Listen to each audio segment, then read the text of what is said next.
I'd like to start by introductions, and then we'll move into some basics about genetic concepts. And then I'll start talking about Texome, the study, and where we're at right now in terms of updates and how to apply if you're interested in applying for yourself or for a loved one or a friend. So first, I'd like to introduce you to our clinical team. As I mentioned before, Michael Wangler is the principal investigator of the study. He's a pediatric geneticist at Texas Children's Hospital. And then Dr. Chaya Morali, Dr. Carlos Pacino, and Dr. Seema Lalani are also pediatric geneticists at Texas Children's. These four geneticists meet with all of the patients that go through Texome and do the appointments with them. My name is Blake. Again, I'm the study genetic counselor. We also have Christina Nguyen on our team. She's a research assistant. And then I'll have Ryan introduce himself. And I'm Ryan. I'm the study coordinator for the Texome project, as well as a couple of other clinical research projects at Texas Children's Hospital as well. I'll also introduce our research team, who works more on the lab side of things. So we have Dr. Hugo Bellin, who we're partnered with. He works with the model organism side, specializing in fruit flies, along with Dr. Shinya Yamamoto, who also specializes in fruit flies at the Neurological Research Institute. We're also partnered with Dr. Zhendong Liu, who works on the deep genetic reanalysis of raw genetic data that we uncover in the study. All right, so now that you met our team, we'd really love to get to know you as an audience. So as I mentioned to a couple people who came in early, we have a poll everywhere set up. So you can either join by texting this code to 22333. Or you can go to poll@ev.com and then use this code, and that'll get you into our room. So I'll give you just a couple of seconds to get that set up.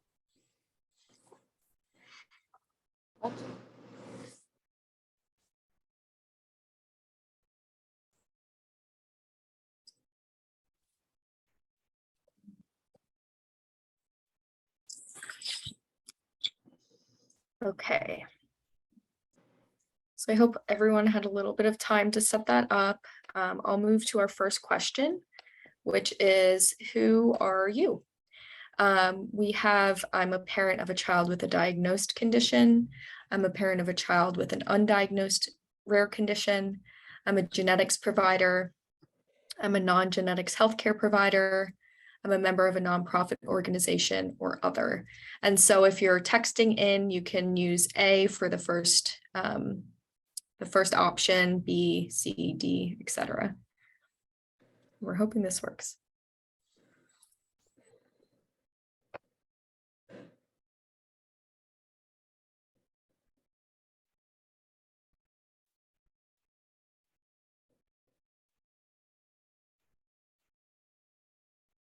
Is anyone able to share their answer?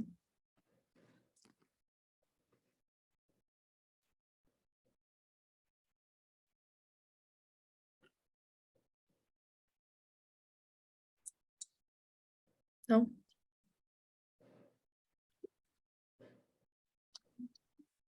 Okay. I tried in the text, but I don't know if it came through.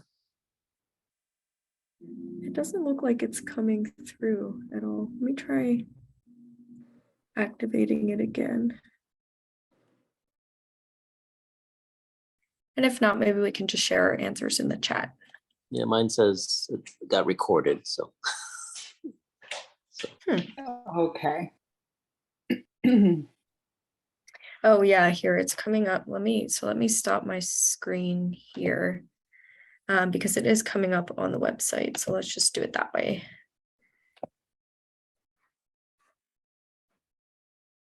Okay. Can everyone see this okay? Yes.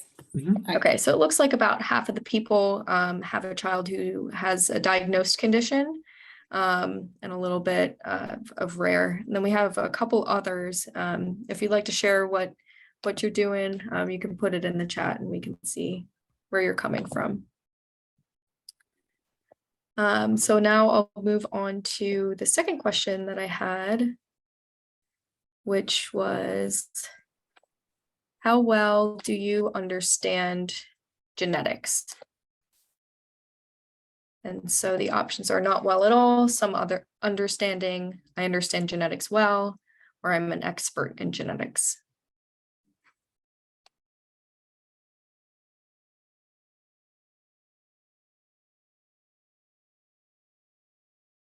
Okay, so it looks like there's quite a bit of a mix. We'll be going over some basic genetics tonight, so everyone will be on the same page by the end of our talk. And then the last question we have, this is particularly for the families of the group.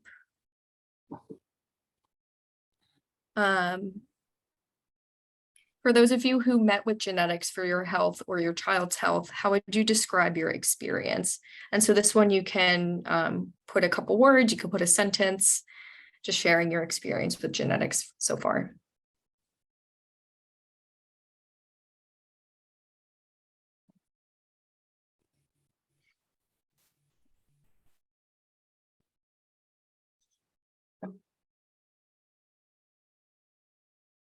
Okay, so it looks like some of you haven't had any experience, which is completely fine. Someone said it was helpful. I'm glad that you felt that way. So just helps us have a better idea of where everyone's at with regards to genetics. So now I'll share my PowerPoint again.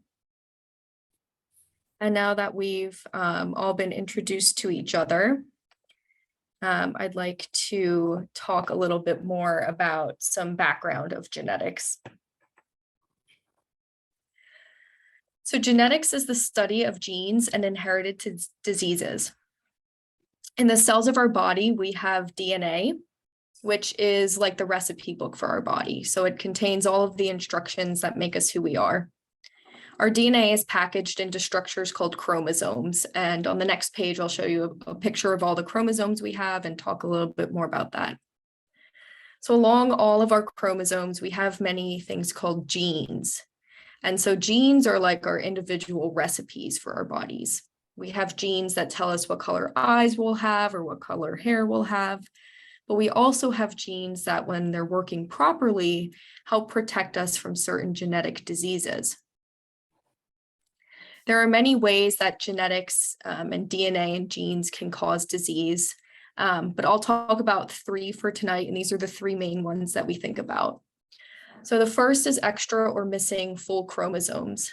And so as I said on the other page, the chromosomes are the packages of DNA. We have 46 chromosomes and they come in pairs. This last pair down here is our sex chromosomes. And so an X and a Y is typically a male, and an X and an X is typically a female. Half of our genetic information comes from our mom and half comes from our dad. So sometimes through no fault of our own, there can be extra or missing full copies of chromosomes, and our bodies don't really know how to process this change in content. So that's what leads to these diseases. The one that many of you may be familiar with is Down syndrome, and that's when there's an extra copy of chromosome 21. So in terms of genetic testing, some of you may have heard of a karyotype before. A karyotype can be used to detect whether or not there are extra or missing chromosomes or any other changes in the structure of our chromosomes. So karyotypes work by collecting a sample of DNA from your blood or another type of sample. And then we can actually take a snapshot of your chromosomes, just like this picture, and see if there are any major changes with your chromosomes. The second way that I'll talk about tonight is extra or missing pieces of chromosomes. So if this is a typical chromosome, sometimes we can have what's called a microduplication, where a specific piece of our chromosome is duplicated. And so there's extra information here. A microdeletion is when a piece of the chromosome is deleted, and so you are missing a small piece of DNA and chromosome material. The most common test that we think about to study whether or not a person has a change such as this is called chromosome microarray. And so this detects whether there are extra or missing small pieces of chromosomes. The third way that I'll talk about tonight is spelling changes in individual genes that can impact the function of the gene. And so our genes are made up by building blocks that have letters, and we see here T, A, G, and C. And so there's a typical sequence of these building blocks in our DNA. Sometimes we can have a different letter replace one, or we can add a letter or remove a letter. And all of these changes can impact the way that our DNA is read. And so this in turn can cause disease. There are many ways to look for these types of spelling changes. We can look at specific genes and read through them. Some of you may be familiar with what's called a panel. So for instance, if a child has seizures, we can order a seizure panel, which includes many, many genes that we know to be associated with seizures if they're not working properly. And so we can read through all of those genes. But in children or adults who have very complex conditions, we can order a test called exome sequencing, which actually reads through all 20,000 plus of our genes, letter by letter, to see if there are any changes that we know to be associated with conditions, genetic conditions. And so exome sequencing is the type of genetic testing that we perform in the Texome project. So there are also many ways that genetic diseases can be passed down in families, and I'll talk about the two most common. So as I mentioned before, we have 2 copies of each gene. One comes from our mom and one comes from our dad. In autosomal recessive inheritance, both copies of a gene have to not work properly for you to have the condition. And so in this scenario, what we see is that both mom and dad are what we call carriers, meaning they have one working copy of the gene and one non-working copy of the gene. And since mom and dad have this working copy, they don't have symptoms themselves usually, but there's a chance that they each pass down their non-working copy to a child, and then their child would have that genetic condition. An example of this would be cystic fibrosis or sickle cell disease. Those are probably some of the more common conditions that are passed through an autosomal recessive inheritance. Autosomal dominant inheritance is when only one copy of the gene has to be affected for you to show the symptoms of the disease. So in this scenario, the dad has 2 working copies of the gene, and the mom has 1 working copy and 1 non-working copy, so she's affected with the disease. Then there's a 50% chance that mom could either pass down the working copy and a 50% chance that she could pass down the non-working copy. And so for each pregnancy she has, there's the 50% chance that she would have an affected child. An example of autosomal dominant inheritance would be something like hereditary cancer. Some of you may have heard of BRCA. That's what Angelina Jolie has and why she got her mastectomy. And so that causes an increased risk for breast cancer and ovarian cancer, prostate cancer. And so this is passed down in an autosomal dominant fashion. So everyone in every generation has a 50% chance if their parent has the change. Now, I also want to talk about one more way that we see in genetics quite frequently in the rare disease community is de novo changes. And this is when we have a new genetic change that doesn't appear to come from either parent. So in this picture, we can see that both mom and dad have 2 working copies of a gene, but then the child has 1 working copy and 1 non-working copy. So this just happened as the child was developing, that they developed a harmful change that neither parent had. And again, we see this a lot with rare conditions that aren't seen in other family members.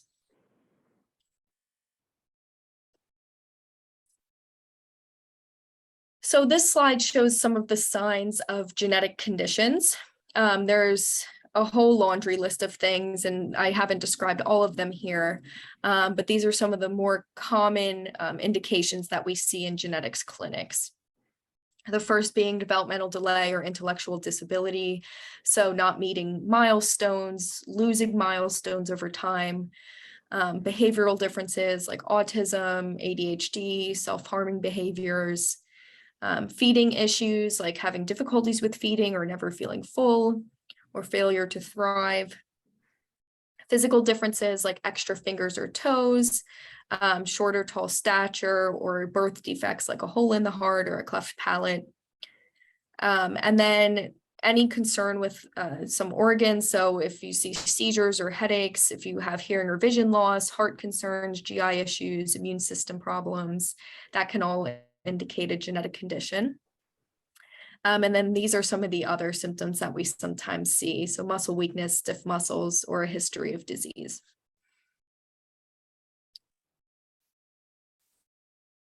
So you may be thinking, why do we go digging for these genetic findings? And I'm sure many of you who have affected children know a lot of reasons why we do this and why we see children in the genetics clinic. So I've described some here, some of the benefits of receiving a genetic diagnosis, but please feel free to type in the chat if you have anything else you'd like to add to this list.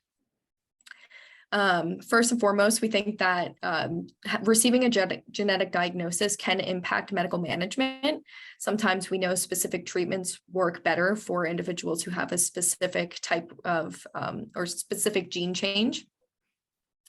We also know that it can improve access to social and educational services for families and children. From a more psychosocial perspective, a lot of families struggle with not knowing why their child is experiencing the condition that they have. And so receiving a genetic diagnosis can end a diagnostic journey for these families. We also know that receiving a specific genetic diagnosis can help families connect with one another and share similar experiences once they find out that other family members have this same change. And finally, it can provide information about risks for other family members. So as I mentioned before, if we find out that a mother and a child both have a similar condition, it can help us assess the risks for future pregnancies or for other family members. So we know that genetics and genomics are revolutionizing healthcare, and you might be thinking, what's the catch? And the catch is that genomic medicine has not benefited all individuals equally. We know that racial and ethnic minorities have been underrepresented in genetic studies, and that individuals with public insurance or no insurance have historically had a lot of problems even accessing genetic testing. And so there's a lot to learn in underserved populations. Here are some of the existing barriers to genomic medicine and for families to reach the genetics clinics. Medical literacy, the need for an extensive workup that can be both costly and require a lot of time. And to go along with that, the ability to travel for medical care is a challenge for many families. As I mentioned before, health insurance coverage has always been challenging to receive certain genetic tests. And finally, genetics clinics are specialty clinics, and they're not as frequent as other types of specialties. And so the clinics that we do have are often overwhelmed by the number of patients that need to be seen. And so the wait times are very long. So this is where Texome came in, and we really came up with this idea because we wanted to address some of these gaps in care. We wanted to make sure that individuals who did have public insurance or no insurance were able to access the testing that they need. And so our mission at Texome is really to address the disparities in genomic medicine by making exome sequencing accessible to all individuals. And we hope to minimize some of the inequities that we see in genetics by doing this project. In Texome, we are recruiting uninsured, underinsured, or publicly insured children and adults with undiagnosed rare health conditions that healthcare providers have not been able to explain. And so in our study so far, we've recruited kiddos as young as 6 months old, all the way up to individuals in their 60s. And they've had a variety of different health conditions like vision loss or hearing loss, different abilities with walking, intellectual disabilities or autism, etc. Our goal over 4 years is to recruit 400 individuals and try to find answers for these families. Our Texome participants, first of all, receive a complete genetic evaluation by one of the pediatricians, the pediatric geneticists that I showed at the beginning of our discussion. And we also perform exome sequencing for these patients. As I said before, the exome sequencing is the large-scale test that reads through all of our genes so that we can see if there are any spelling changes that lead to genetic disease. Our genetic testing is a clinical test, so any findings we do have can be used for medical management. We also disclose the results to our families and provide genetic counseling. And then we follow our families for 2 years after we disclose the results. And over the course of 2 years, families complete different surveys about their experiences with genetics and the project. And then in cases where we don't find an answer on exome, we actually do reanalysis of the patient's raw data so that we can see if we can find any new gene candidates for what could be causing the disease in these children and adults. So in terms of a timeline, we actually have an application system. So typically healthcare providers submit an application for a patient, but patients can self-refer as well. And once the application is set in, the Texome team reviews the application and makes a determination on whether or not we think the participant would be a good fit for this study. Then the patient has 5 visits over the course of 2 years. The first visit includes the consent, the physical exam, and the sample collection. And then about 3 months later, when the results come back, we disclose the results to families and provide genetic counseling. And at 6 months, 1 year, and 2 years after this results disclosure, we meet with the families again to check in and see if their symptoms have changed. And again, if families did not receive a diagnosis, we would talk about our work with their genetic data to see if we found anything else. So from our standpoint, accepted patients who undergo testing and receive a diagnosis, we disclose the results and the families go through the follow-up. But if the exome sequencing is non-diagnostic, meaning we don't find an answer to explain the symptoms of the patient, we disclose those initial negative results to families. And this is where we start to reanalyze the DNA using the new technology that we're designing. If we find any new gene candidates or changes that we think could potentially be causing disease, we'll actually send these changes to our lab team that we introduced at the beginning, and they can study these variants in fly and mouse models to see how they affect these model organisms. So the overall goal is to hopefully diagnose even more patients and also discover new genes. And it's always important to keep looking for new genes that cause disease so that more families in the future who reach the genetics clinics can receive a diagnosis.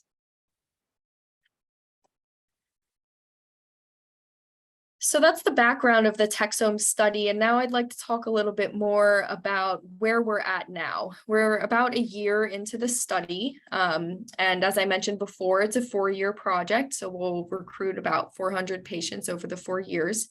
But I will have Ryan talk a little bit about where we stand right now. Right. So far, like mentioned, we're not quite a year into the project, and we've had about 83 families be referred to the study so far out of the 100 goal for the year. Of those, 56 have been accepted. Now there's 20 of those are adult patients and 34 were pediatric cases who are accepted into the study. As far as families who have then gone and been enrolled into the study, that's about 40 families. And then out of those 40, we've collected 38 samples. So some of them are still pending, or we're still trying to get it back from the mail.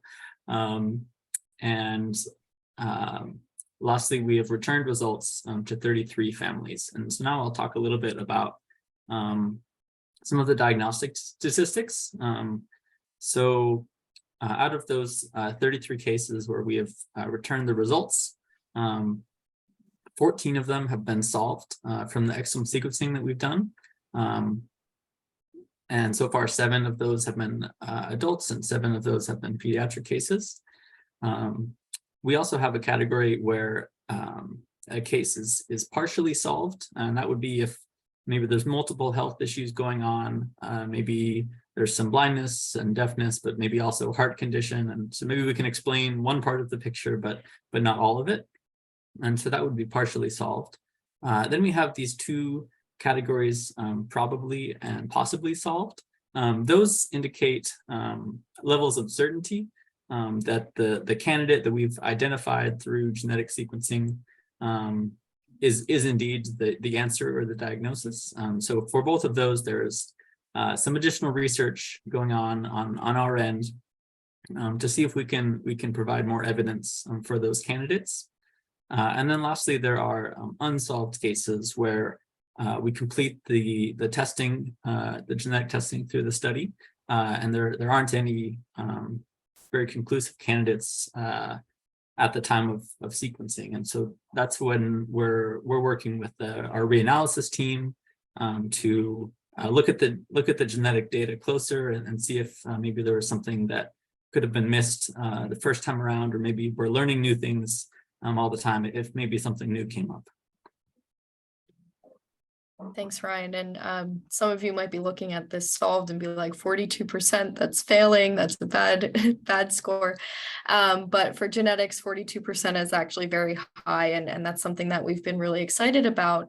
And that, we are really helping a lot of families get a diagnosis. And many of these families wouldn't have the opportunity to get this testing in a clinical space.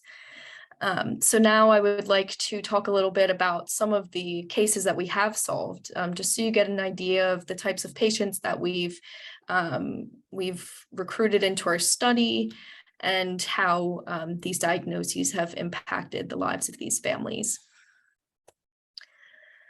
So for our first story, we met with a 40-year-old male and his mother, and he had the following health concerns. He had some global delays in intellectual disability that started at the beginning of his life. And on a brain imaging scan, he was found to have lobar holoprosencephaly, which typically our brain has 2 lobes, the right and the left side. But in holoprosencephaly, there's actually only 1 lobe.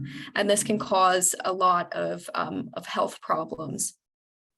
The patient also had delusions and anxiety. And then hearing problems, ankle weakness, problems with his walking pattern, and migraines. And so over the 40 years, the patient had some workup, and all of it came back negative, but his health insurance would not cover exome sequencing at all. And so that is why we took his case and we performed exome sequencing for this family. And what we found was a harmful variant in a gene called ZIC2, which plays an important role in brain development. And so this really explains why he had that holoprosencephaly. This diagnosis ended a 40-year journey for this family to find a diagnosis. But what's even more important is that it reduced the feeling of guilt that the patient's mother carried for all of these years. Because when he was born and he had all these complications, they told her that it was due to fetal alcohol syndrome, as she had been consuming alcohol before she realized she was pregnant. And so for 40 years, she carried a lot of guilt and blame for causing all of these health problems for her child. And so it was really rewarding for us to, explain to her that a lot of these symptoms could be contributed to this ZIC2 diagnosis. The second story I'd like to share is of a 37-year-old male who had global delays and intellectual disability, including absent speech. He also has autism and some aggressive behaviors, cerebral palsy, seizures. He had feeding difficulties when he was a baby, and so he needed a G-tube. And then he also has hearing loss and abnormalities with his palate in his mouth. And so when we did exome sequencing for this patient, we found a harmful variant in a gene called CTCF.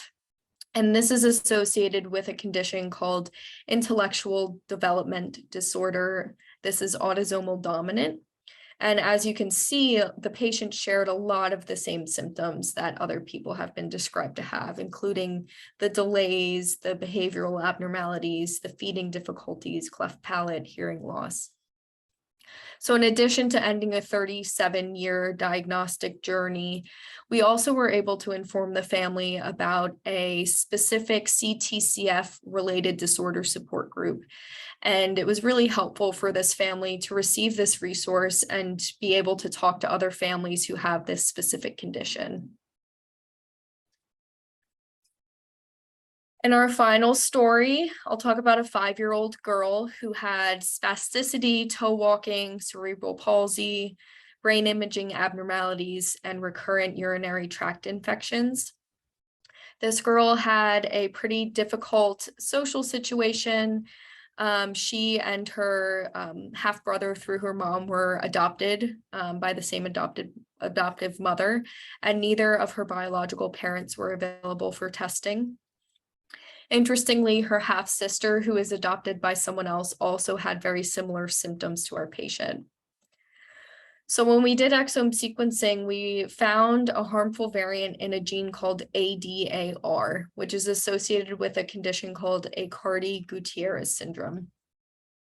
This is a leukodystrophy, meaning a condition that affects the brain, the spine, and the immune system, and it can cause spasticity and abnormal posture. Now, this condition is quite severe and it can lead to regression and a loss of speech or ambulation for patients. And so while this was a difficult diagnosis to receive, there was a silver lining in that we had identified through the literature that a drug called baricitinib can actually be used for patients who have this specific condition. And it can help reduce some of the inflammation and treat these children and individuals who are affected. We found out that the half-sister who didn't go through our study had also received this exact diagnosis. And so given that this half-sister through her mom and our patient both had this change, we think that mom is likely carrying this change as well. And what's interesting about this gene is that some individuals carry a harmful variant but don't actually show any symptoms. And so we think that's the case with their biological mother. And because of this, Texome is now also testing the baby brother that the adoptive mother has as well. If he does have the change, then we can follow him more closely. And if he starts developing symptoms, we can consider this treatment for him. So Ryan and I are both very passionate about this study. We've seen the impact it's had on a lot of families. And we are always looking to recruit new people who can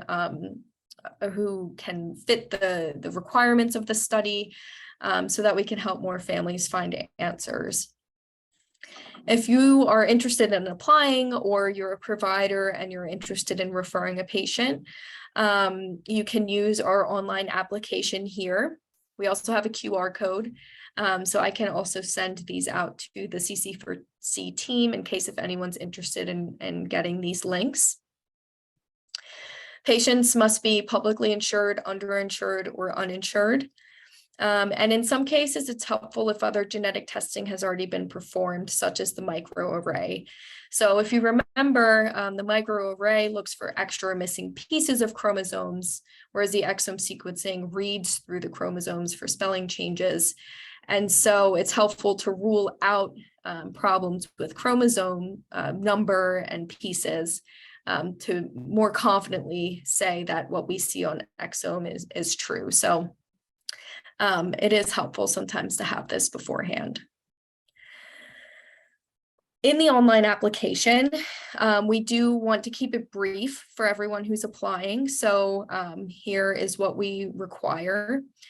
Just refer information and overview of the patient's symptoms, patient demographics, previous genetic testing, and family history.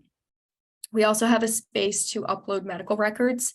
And this is really important for us when we're reviewing applications as a team, so that we have a better understanding of all the symptoms the patient is experiencing. So with that, that's all that we have for you tonight. I believe we have, yes, we definitely have some time for questions. So please feel free to pop them into the chat or unmute yourself. And we're happy to answer questions right now. But certainly you can write down our emails or visit our website if you want to learn a little bit more about our study.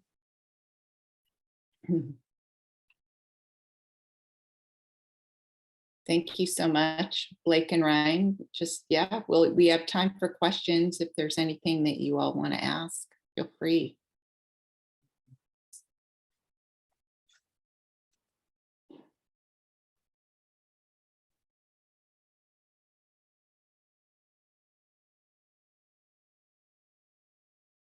I'm assuming there is no age limit to the Correct. Okay. Yep, no age limit. Yeah, so we've recruited as young as 6 months old, and we have had patients in their late 60s. So we're really, interested in helping any age group. So Okay. and we've actually been very surprised and happy that we've had a lot of adults apply too, and we've been very successful in finding answers for adults as well. So I know you mentioned earlier that some of your alumni families have children or now adults who never received a diagnosis. So this could also be an option for them. One of the questions is, how are you all finding participants? That's a good question. That's something that we've been working on a lot, tirelessly. We started with the Texas Children's Hospital just because that's close to home for us. But we know that there are more patients out there that just aren't even making it to the genetics clinic. And so it was really important for us to find other ways to reach families.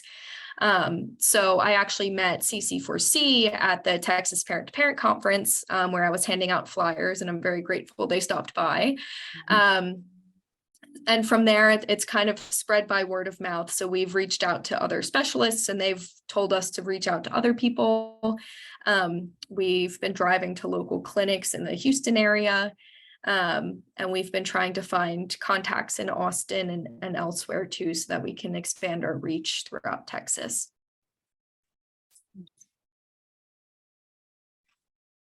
I see. What does public insured mean? Yeah. So public insurance is government insurance. So like Medicaid, CHIP, those types of things. We actually have a patient flyer that I can send as well, and it has a bunch of different types of examples. But the superior Medicaids, the CHIPs, the Children's Hospital insurances, those all count. Okay.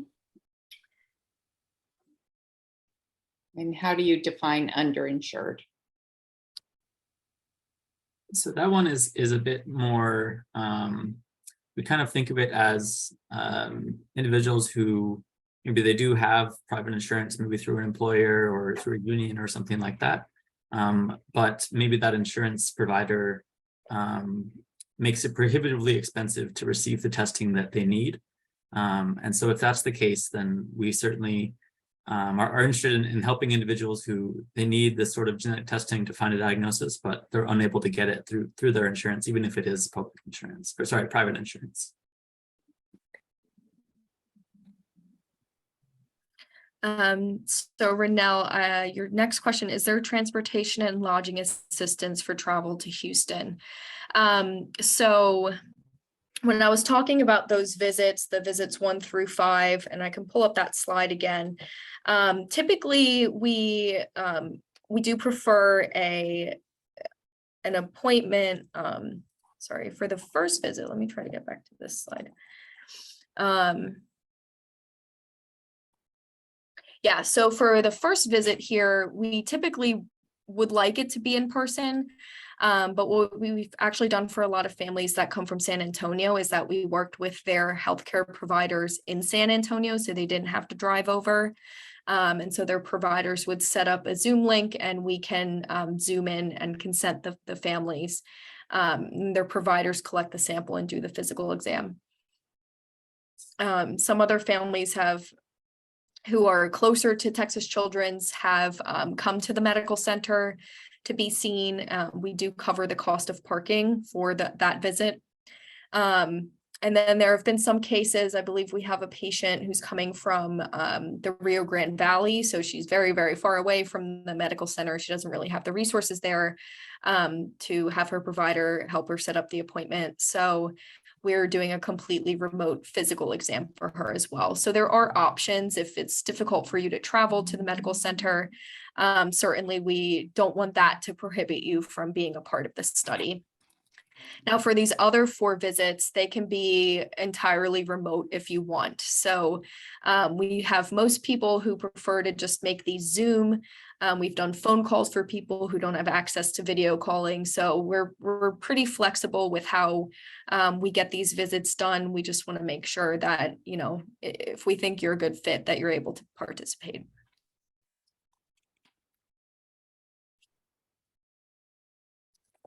Are you familiar with the Dell Comprehensive Care Clinic? So I'm actually not sure. I've been speaking to Dr. Harris, who's the department chair of pediatrics. So I think that might be different, but I'm actually not sure how they have everything set up over there. I'm actually going to take a note of that because I think that would be a good place to look into. It sounds like likely children there could use genetic testing. They're one of CC4C's partners. They're in the same location, but they're separate. Oh, are they? Okay. Yeah, like entities. Well, thank you, Chrissy, for that suggestion. We can definitely look into reaching out there.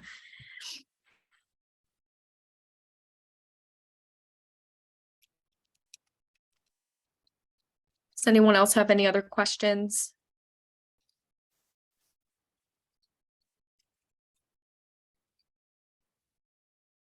No.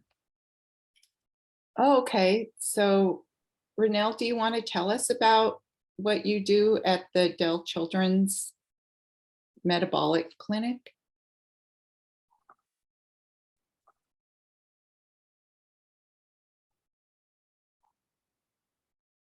Feel free to unmute yourself if that's easier. I don't know if you're typing. Yes, I was doing both.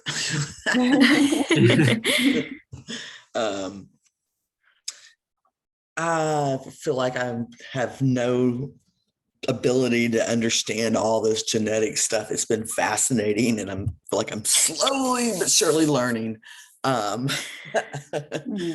But I don't even know what the question was, what I do. It's like I do the normal kind of social work things and try to support families outside of times of just needing resources and, you know, those that have Medicaid do have transportation benefits, but most do not even know that. So that's really helpful. And then they have to ask specifically for meals and lodging. So there's definitely some difficulty navigating some of the systems.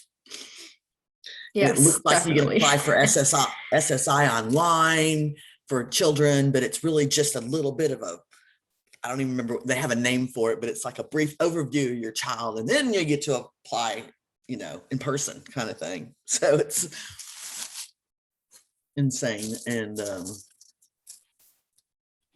but a lot of our patients we get from the vast majority of the patients that come into the metabolic clinic we get from the newborn screening results. Right. And I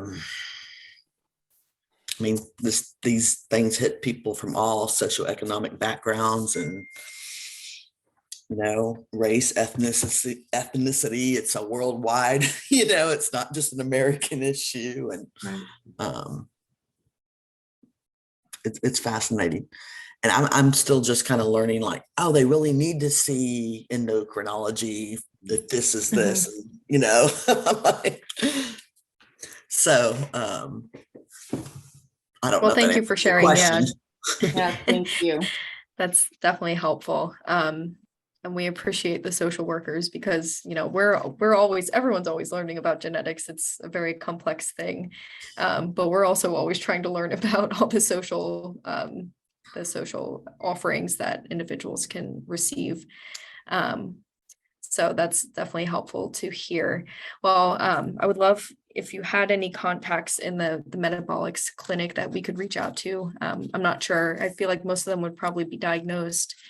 But That's certainly could be helpful. Yeah, I think the vast majority of them are, but I'm like, there may be a few that There may be a are few. undiagnosed. Yeah. I've been taking screenshots and definitely going to talk to the one MD we have. Great, thank you. And then Christy, if we've had genetic testing done, would it be beneficial for me to apply? Yeah, so very good question. We have patients who've had a lot of genetic testing done already. We have accepted patients who have also already had exome sequencing done, as long as it's been 2+ years ago.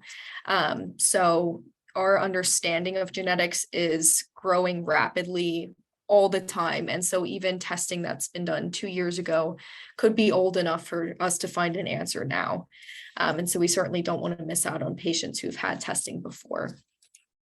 In some of those cases, what we do is we might not, collect a new sample and run a whole new exome. We might actually just try to collect the data from whatever testing company you had your sample sent to, and then we'll just start with that reanalysis process that I talked about. So that's what we've done for some of our patients who've already had exome sequencing.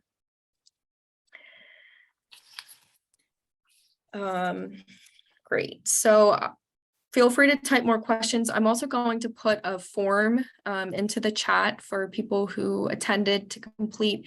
We would love to hear what you think about our talk. We would love to improve in any way we can. So it's just 6 questions. If you have time to go through that, we would really appreciate it.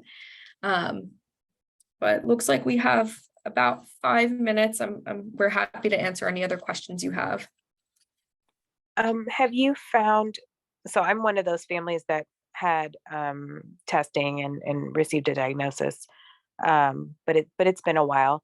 Have you found that providers have been open to the retesting, or have you found that like as a barrier for families? The coordination with another medical center, for example. Yeah, we haven't, a lot of ours has been through Texas Children so far, so I'm not sure I can give you a great answer.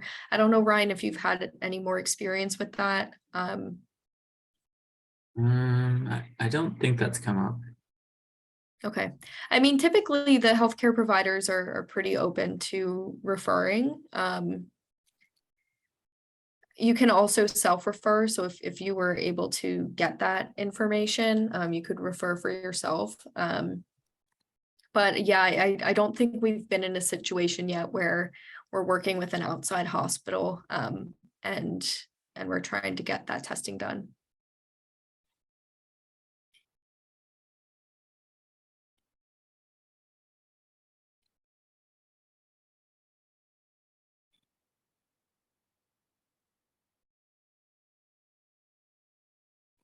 Anything else?